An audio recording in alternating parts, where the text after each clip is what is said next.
loses a close, tough fight to Terence Crawford. I don't know. But he's gotten older. He's grown out of the division. Who? I'm just saying. Yeah, so is Terence Crawford. You can't make the weight. But so is Terence Crawford. I picked Terence Crawford because he started 135. Floyd started 130. He turned pro. He's 130 pounds. I mean, Max really has earned the right to an opinion. And his current opinion is that Terence Crawford is the greatest of all time. Now, I will tell you, Max is a fan. I can relate to this. I got in there and I did the sport, and there are times that there is a credibility that will come along with me for having done the sport. But I'm the same as Max. I'm a fan. Good Crawford is, you know what I mean? Especially being, 38? Something like that, yeah, 38. So listen, to do what he done in the manner he did it, moving up 2 weights, in my opinion, in my humble opinion, one of the greatest to do it. Max Kellerman talks about the highly awaited fight between Mayweather and Crawford and explains how their journeys are very different. He says Floyd chose his opponents carefully to keep his record perfect, which helped him build many wins, but also brought criticism. Terence Crawford took the opposite road. He was always willing to face tough opponents. He fought whoever was available and continued to prove himself. Kellerman says he prefers Crawford over Mayweather because Crawford shows courage and never avoids a fight, which gives him an advantage. Wild, because like if you look at Floyd's resume, it's much deeper than Crawford's. And Floyd was faster and he had a better defense and all that stuff. But Floyd picked and chose when he fought guys, especially once he left lightweight. He wiped out the junior welterweights, bring him. Lightweight, he jumps up to Jose Luis Castillo first thing. A lot of people think he lost the first fight, I didn't, but then he won the rematch. But once he left lightweight, he was careful about when he fought guys. So even though his resume is deeper with names, people remember, but he didn't want it with certain dudes at certain times. Crawford, we all witnessed, even though the resume is thin in certain ways, he wanted it with everyone the whole time. Oh, yes. That makes a difference to people. Max Kellerman often questioned whether Floyd Mayweather truly belonged at the top of the pound-for-pound rankings. He accepts that Floyd was highly skilled on a technical level, but believes those wins alone do not make him the greatest ever. He then turns his focus to Terence Crawford. Like Manny Pacquiao, Crawford captured titles in multiple weight divisions. Pacquiao built his legacy by moving up in weight and defeating strong champions along the way. Kellerman feels Crawford is following a similar path. He sees this as evidence that true greatness is not about a flawless record, but about having the courage to take risks across divisions and face the hardest opponents available. No one has ever been a 4-division champion in boxing. Not a real one. Oh, Pacquiao won 8 and Oscar De La Hoya won 11 and this one won 15. No, I'm talking about Ring Magazine champ or lineal champ. You are the champion of that division. Manny Pacquiao was the first dude to really win 4. Floyd gets credit for 4 for beating Canelo, but that wasn't at the junior middleweight limit. I don't count that. I don't count that. Terence Crawford just joined Manny Pacquiao as the only legit 4-division champion in the history of boxing. And Kellerman also said that Mayweather was overly careful with his career to protect his perfect record. He explained that Floyd often chose opponents who were no longer in their prime or were weaker from a strategy standpoint. Early in his career, Mayweather received praise for his strong defense and high fight intelligence. As time passed, he began to favor fights that brought bigger money instead of harder challenges. Many people felt his unbeaten record became more of a business choice than true proof of being the best fighter alive. Because of this shift, Kellerman believes Floyd was great. However, the way he selected opponents made his perfect record feel less meaningful since fans wanted to see him face real danger rather than safe matchups. Fighting everyone right up until the point where he started to make money. But as much credit as you get for making, the primacy of business, for making business your priority, well, that comes with trade-offs. Because when you make business decisions constantly, sometimes your athletic achievements won't be regarded in the same way as if you made athletic achievements your priority. That said, Mayweather has accomplished a tremendous amount athletically. But the 3 fighters he didn't fight, Tonio Margarito, Manny Pacquiao, when he was obliterating De La Hoya, Hatton, and Cotto, and Shane Mosley when he still had something left. And while he will wind up fighting fighting Pacquiao and Mosley, it'll both be, at the right time for Floyd. That said, what about at the right time for Floyd? He's also ancient. A fighter approaching 40, fighting at the level Mayweather is fighting, is unheard of. Mayweather, until recent times, would be considered one of the greatest older fighters that would be the whole story. Oh my God, can you believe how old Mayweather is? It was a little bit unfair to Floyd. Say, well, you're picking these guys at the right time. Floyd is old. Fans and commentators who still care deeply about Mayweather reputation reacted strongly when Kellerman suggested that Terence Crawford could be the greatest pound-for-pound fighter ever. Many felt Kellerman was praising Crawford too early and argued that his career still had more chapters to be written. However, veteran UFC fighter Chael Sonnen stepped in to defend Kellerman's right to share his opinion. Sonnen said that when someone truly believes they're seeing greatness, they should be allowed to speak boldly. He explained that Kellerman's view should not be dismissed as biased, but understood as the perspective of someone who has watched boxing evolve for many years. In this way, Sonnen highlighted how combat sports thrive on debate, where different opinions spark ongoing discussions about who truly deserves to be called the best of all time. Max really has earned the right to an opinion. And his current opinion is that Terence Crawford is the greatest of all time. Now, I will tell you, Max is a fan. I can relate to this. I got in there and I did the sport, and there are times that there is a credibility that will come along with me for having done the sport. But I'm the same as Max. I'm a fan. I stopped off and had a career doing it, but I started as a fan during my time in that career, and now I'm a fan. And Max was a little heavy on Canelo. Now, when I say it was a little heavy, it just surprised me as such an expert, as a guy that knows everything. I mean, Max knows the amateurs. He knows what Usyk did in the Olympic Games and the World Championships and the Golden Gloves before that, and he knows everybody else as well. I was a little surprised, if I'm being fair, at how much he thought Canelo was a great fighter. That part did surprise me. But just because Canelo has been beat doesn't mean he's not. It's interesting. Canelo's had some really hard fights, and by the way, he's had a lot of them. There's not usually a time in boxing where a guy can have anything but a 0 in his loss column, and the guy can still get over. Not only was that not the case, Canelo was valued just dollar and cents at 10 times more valuable than Crawford. Oh, by the way, Crawford is the only one that showed up with an undefeated record. And I must admit, some of those losses that Canelo had seem like the kind of thing that would really slow a guy down. People felt both excitement and doubt about Terence Crawford's rumored journey toward becoming the undisputed middleweight champion. Crawford already defeated Canelo Alvarez, who many viewed as the face of modern boxing. Because of that, he has very little left to prove. He showed that size and strength alone could not stop him when he beat Canelo. Experts say Crawford already took down the most famous and powerful star in the sport. From that view, there is nothing left to chase. Still, his goal to fully rule the 160-pound division shows his desire to challenge himself further. If he succeeds, he will step into new territory and earn a reputation as a fighter who never stops pushing for greatness. He would stand alone in boxing history. Anti-climaxing for him to drop back down because you already reached the height. You already slayed the giant. And essentially, that's what Terence Crawford has already done. He slayed the giant, okay? Anything else he can do is going to be anti-climaxing. Nobody else he can fight.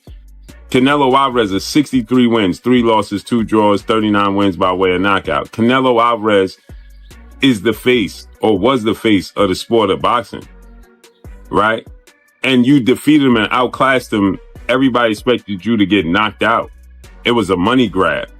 It wasn't realistic. And you achieved it, right? There's nothing else you can do but one thing. And as I stated, you can put your crown so high on the pedestal, it's almost impossible to reach. And I stated that becoming undisputed in another glamour division in 2 fights, because it really doesn't matter who Terence Crawford fights at this point in time. There is no name that's going to garner him the traction and attention that he got from fighting Canelo. If he fights Ron Ennis, it's not going to do it. Virgil Ortiz, not going to do it. None of those guys, anybody would put against Canelo Alvarez and say that they would beat Canelo Alvarez. So now he would be expected to beat everybody. Okay? Sebastian Fundora, the Towering Inferno, because of the size difference, he's 6'6", 80 plus inch arm reach, right? At fighting at 154 pounds, that would be attractive. When talking about who deserves to be called the greatest of all time, Kellerman strongly rejects the idea that Mayweather should automatically have that title. He says Floyd never took the wild risks that create true heroes. While Kellerman admits Floyd was excellent on a technical level, he believes greatness takes more than smart defense and big paydays. Fighters like Muhammad Ali and Roberto Duran put everything on the line by facing the toughest opponents anytime, anywhere. Kellerman feels Mayweather did not show that same fearless mindset. Because of this, he does not accept the belief that Floyd is the greatest boxer ever. Instead, he points to fighters like Crawford who continue to prove themselves against dangerous opponents without hiding behind careful planning.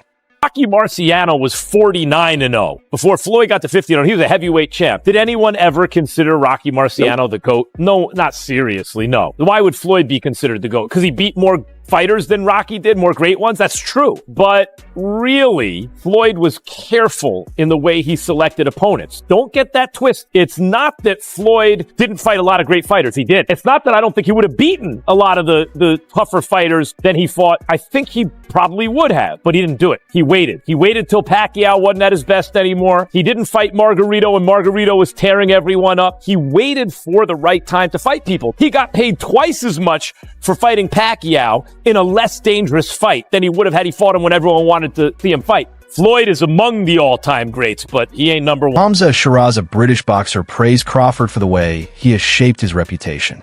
He spoke highly about Crawford's path, which combines elite skill with the determination to face every major challenger.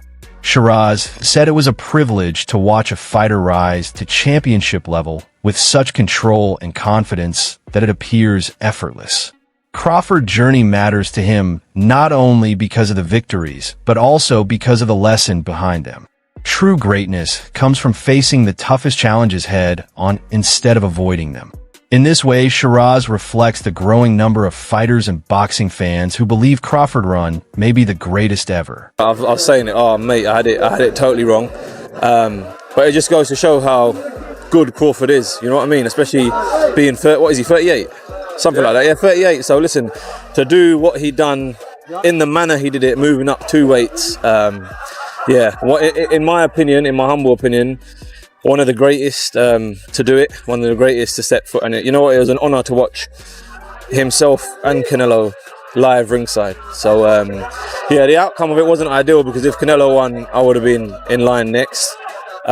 Which is still the case, but just delayed a little bit. And I suppose it all depends what Crawford wants to do.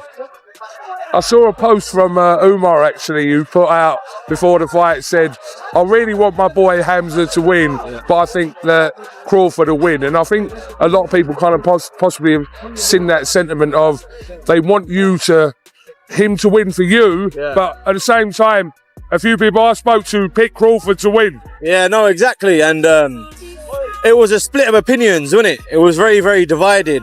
But then straight away, when the first bell went, and I see Crawford run to the centre, grab centre, you know he weren't there to fuck around, man. And he just bossed it. I think I'll give Canelo no more than 4 rounds. But then at the same time, you got to put yourself in Canelo's shoes. He's achieved everything he's needed to do in the sport. He's earned more than enough money, and he's still daring to be great. So as a fighter, as a fan, we can only appreciate that. During these debates, one analyst explained that Saudi Arabia's rising influence is reshaping boxing worldwide. At the center of this shift is Turki Alashik, who has organized some of the biggest fight cards in recent years. In the past, the United States was the main home for major bouts. Now Saudi Arabia has emerged as a new stage for massive events. Many of these fights are unusual or designed mainly for entertainment rather than putting the very best against each other. Some believe Al's goal is not only to raise Saudi Arabia's sports profile, but also to weaken the American market that has controlled boxing for decades. By repeatedly bringing famous fighters and huge attractions to Saudi Arabia, he is slowly moving the heart of the sport. Fans enjoy the spectacle, but others worry that boxing competitive spirit is being sacrificed for money. The events look impressive and powerful. Still, the bigger question remains whether boxing future will be decided by who pays the most instead of what truly helps the sport. This leaves many wondering if boxing is evolving or losing its true identity. And I had been telling you that he was not coming to America with that. For that, he is coming to take boxing to Saudi Arabia. He is not trying to help boxing in America. He is trying to help boxing in Saudi Arabia. And in order to help boxing in Saudi Arabia, he has to do damage to American boxing, because American boxing is the mecca of boxing right now, and he wants to change where the mecca is. So when he backed Canelo Alvarez and Terence Crawford, I did a video and I said, we know what this is going to be. This is going to be them trying to get this fight over for Canelo Alvarez. And then after that, Turki Al-Sheikh wants to take Canelo Alvarez to Saudi Arabia so he can fight Hamad Shiraz. And Hamad Shiraz can be the one to beat Canelo Alvarez and become the undisputed champion. And that was the end game that Turki Al-Sheikh had.